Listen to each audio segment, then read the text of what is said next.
দানপত্র দলিল বাতিল করতে হলে আপনাকে কতকগুলো কন্ডিশন বা শর্ত দিয়েই দানপত্র দলিল তৈরি করতে হবে।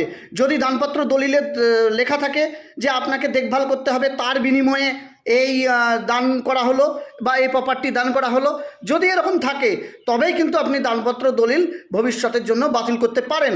নচেত কিন্তু রেজিস্ট্রিকৃত দানপত্র দলিল বাতিল করা যায় না। আপনি একবার যাকে গিফট করে দিলেন বা দান করে দিলেন, তাকে যদি কোনো কন্ডিশন না দেওয়া থাকে, উইদাউট কন্ডিশন থাকে, তাহলে কিন্তু জমি গিফট করার পর আপনি সেই জমি আর পুনরায় তার দলিল বা রেজিস্ট্রিকৃত দলিল আপনি বাতিল করতে পারবেন না। এটা রেজিস্ট্রেশন আইনেই বলা আছে।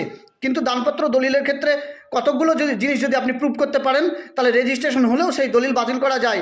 যেমন যদি প্রমাণ করতে পারেন টাকা পয়সার বিনিময়ে এই দানপত্র দলিল করা হয়েছিল, কিংবা কোনো কিছু লেনদেন করা হয়েছিল, বা কোনো কিছু স্বার্থ জড়িয়েছিল, বা সেখানে লেখা ছিল তা আপনার দেখভাল করবে, দেখভাল করছে না,